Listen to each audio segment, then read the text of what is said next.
Salut à tous, on se retrouve pour une nouvelle vidéo, là encore sur ChatGPT. Je continue un peu les expériences et les tests. Alors, dans des précédentes vidéos, on a vu comment on faisait une application mobile. Là, il y en a une future aussi qui arrive. On a vu comment générer du code, des tests unitaires et tout.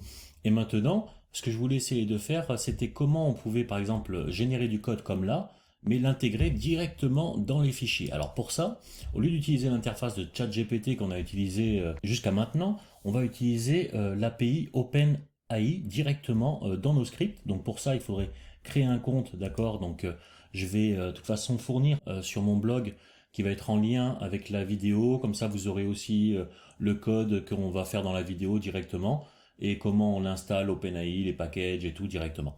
Donc de toute façon, en premier, il faut ouvrir un compte pour que vous puissiez avoir une clé API qu'on va pouvoir utiliser dans les scripts.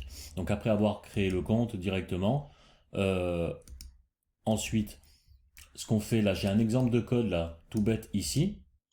C'est un code très simple. J'ai mis en variable d'environnement ma clé API directement, comme ça je la récupère ici.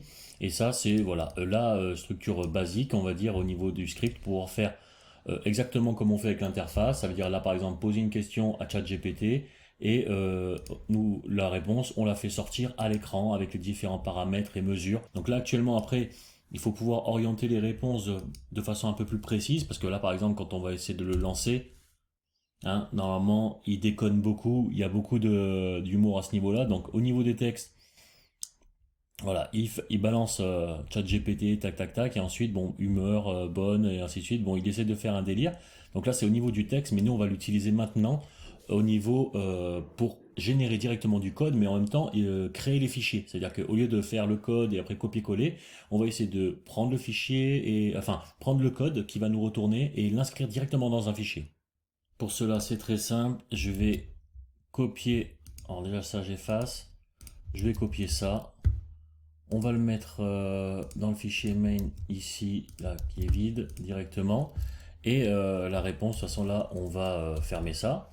Et on va utiliser, alors il faut installer les packages. De toute façon, je vais mettre l'article. Donc pour installer un pip install avec Python pour OpenAI, OS, c'est pas la peine, c'est déjà dessus.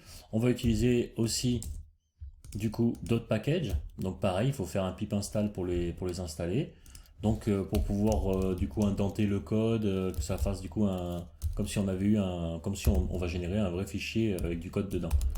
Voilà, pas juste du texte comme ça. Donc il faut utiliser AutoPep 8. Et aussi du coup avec les textes que j'ai fait, je rajoute Black. Ça permet d'avoir une meilleure indentation. Là maintenant, ensuite, voilà. Donc ça, je touche pas. On va changer un peu la question. Alors du coup, moi, j'ai préparé ma question comme ça au moins. Voilà.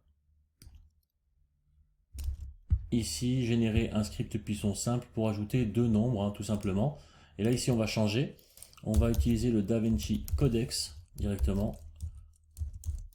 Voilà, le prompt, on va lui donner ici directement. Et là maintenant, qu'est-ce qu'on peut faire? On va faire un file name, on va l'appeler addition.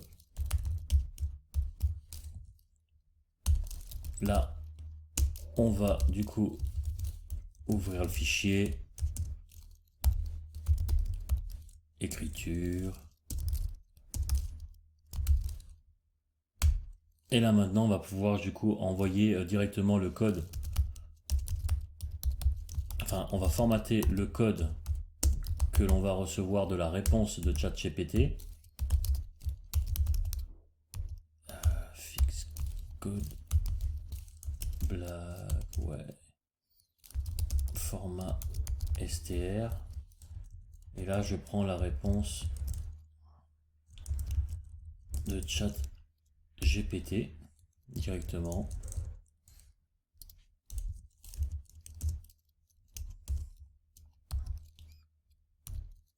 On rajoute des petites options. De toute façon, vous avez tout dans la doc à chaque fois de chaque package utilisé.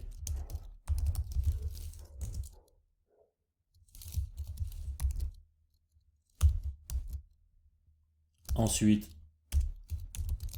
on va écrire le contenu de notre texte formaté dans notre fichier. Voilà. Et ensuite, on va juste afficher le fait qu'on ait, voilà, qu'on ait bien enregistré le fichier tout simplement.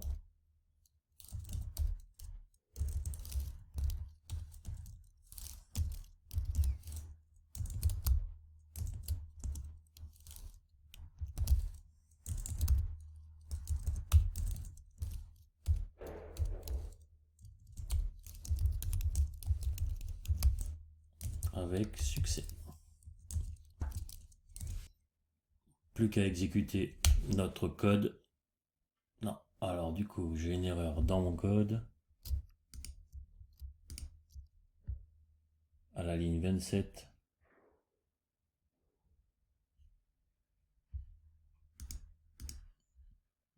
Je vais supprimer. On recommence.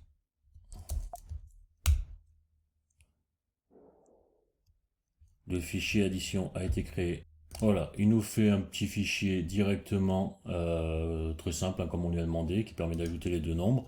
Ensuite, pour la tester, pareil. Hein. De toute façon, j'envoie directement le fichier et comme on voit, directement il a préparé où ça demande deux paramètres en entrée, hein, en plus de la fonction. Donc je vais mettre 2, voilà. 2 et 2, ça fait 4. Voilà. Donc notre fonction, elle marche bien. Donc vous voyez que si après on combine directement notre script de façon à ce qu'il fasse plus de choses, donc par exemple après on l'enchaîne directement pour qu'il fasse plusieurs fonctions et qu'ensuite une autre fonction qui les relie entre elles, vous voyez un petit peu pour aller encore plus loin. Donc là c'était un exemple très simple, vous voyez comme rapidement là en 2-2 on pouvait faire un petit script et en même temps comment voilà il nous crée nos fichiers, ça pouvait nous préparer pour nos projets, ainsi de suite. J'espère que cette petite présentation vous a plu, hein, une petite courte astuce là vite fait à envoyer comme ça avec ChatGPT, voilà au cas où quelque chose, vous ne connaissez pas comment l'utiliser dans les scripts. Je vous dis à bientôt du coup pour la prochaine vidéo.